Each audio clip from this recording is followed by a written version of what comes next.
Welcome to Birth Stories, positive birth stories. Relax. Find a place to relax, even if it's quiet in your mind. I come from a family and a culture where medicalized birth is the norm, and yet when I got pregnant with my first child, I immediately knew I wanted to go for a natural, non-medicalized option in the same way that some of my friends and colleagues had done both in Mexico and the UK. Being surrounded by these women and their positive birth experiences really made me wish to go for the whole thing. I wanted to feel it all. I wanted to follow my intuition at all times, to take my time, and I wanted to be left alone with my partner and minimize the possibilities of having unnecessary interventions. I also convinced this was the best start in life I could give my child, being born in a relaxed environment, having uninterrupted cuddling breastfeeding time after birth, taking our time to get to know each other and to make our own decisions as parents. When my midwife asked me at 12 weeks of pregnancy whether I had a preference of place of birth, I mentioned home and was presently surprised when she said she would refer me to the home birth team from the hospital. I do feel very blessed to live in a country where the national health system supports women's choices through evidence-based programs. My husband was a bit more hesitant at the beginning, his main concern being, what if it turned to be an emergency?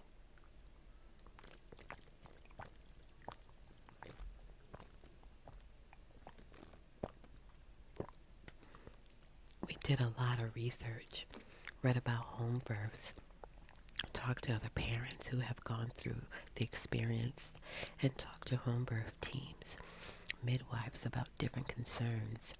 These decisions wasn't difficult at all in the end. Our baby will be born at home if possible. We spent the next few months talking to people we knew with the understanding and encouraging of our decisions, and shielded ourselves from negative comments about labor and birth.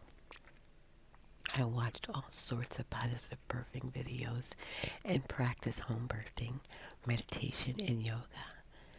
It was through the latter that I met two amazing women who expected babies at around the same time. We had very similar frame of mind, and although none of them were going for home births, they were super encouraging and soon became my support network. Today, their partners, and their little ones are the closest to a family that I have. Mild contractions on Sunday afternoon, 2 days before the due date, at around 6 p.m., and we were both super excited. I remember going to bed feeling happy, wishing that this was for real. I had some mild contractions the previous week. I woke up at 2 a.m. on Monday morning, feeling contractions. As per our plan, David stayed in bed and tried to sleep a bit longer. I went to the living room and started decorating it with candles, flowers, soft toys, and photographs of happy events such as our wedding. I remember getting into the child's pose and getting lost into my breathing. I'm aware of the pain that came with my every contraction, but I completely lost track of time and space. After my water broke, I moved to the bathroom. A very good friend of mine had suggested sitting on the loo, facing the wall, and placing a pillow on the water tank so that I could rest in between contractions. I stayed there most of the time. It was perfect. Being there meant we were not worried about fluids coming out since they were going into the toilet. Plus, the bathroom made a cozy, dim, quiet place where David and I were left uninterrupted. By this time, our two midwives and doula sat in the living room. When the birth was imminent, I moved into the living room. Valentina was born at 8 a.m., and we spent at least an hour on skin-to-skin contact while the midwives completed their paperwork. She was then checked, and David dressed her up. We were transferred to the hospital because of a 2-degree tear. I had needed it to be checked.